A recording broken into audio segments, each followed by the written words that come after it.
Des pompiers, hués par des syndicalistes de la CGT. Moi, je travaille pas jusqu'à 75 ans. Et vous, vous allez aussi travailler jusqu'à 75 ans. On va tous voter jusqu'à 75 ans. Ça suffit, les gars.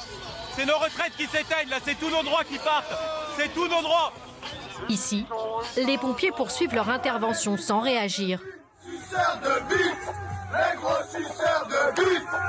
Devant le dépôt de bus de Vitry-sur-Seine, des insultes homophobes fusent en direction d'un conducteur furieux.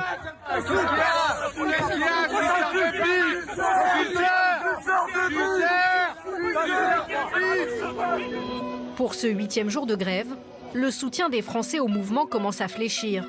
59% l'approuvent, mais c'est 9 points de moins en une semaine. Des travailleurs de plus en plus lassés par une situation qui reste compliquée partout. C'est la galère. Depuis ce matin, c'est... Voilà. Cul à cul, comme on dit. Franchement, c'est plus possible. Moi, je suis au bout de ma vie. En plus, c'est tout le temps bouché aux endroits stratégiques, c'est surtout au niveau des portes, etc. Et en pleine ville, c'est catastrophique.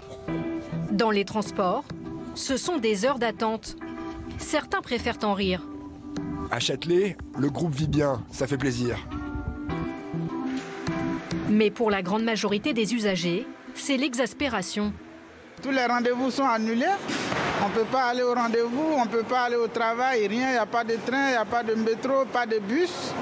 C'est vraiment difficile.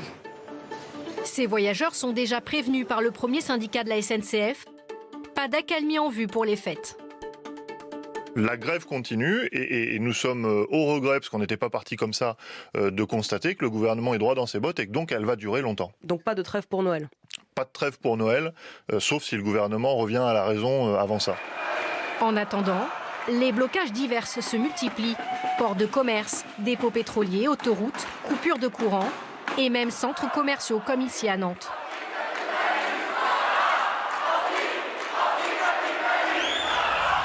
Les fêtes de Noël se feront peut-être à la bougie et sans cadeau. Dans cette boutique de bijoux, un déstockage inhabituel en décembre. Face à l'absence de clients, Sylvie n'a pas eu le choix. On s'adapte en faisant des remises importantes qu'on ne fait jamais en période de Noël pour quand même attirer les clients qui sont pressés de rentrer chez eux, qui sont pressés dans la rue, voire absents. On se sent impacté, on se sent pris en otage et on se sent déçu. Sylvie estime le manque à gagner de 20 000 € sur le mois. Face aux inquiétudes des commerçants et du secteur du tourisme, le gouvernement a réactivé un plan de soutien instauré lors du mouvement des Gilets jaunes en décembre dernier.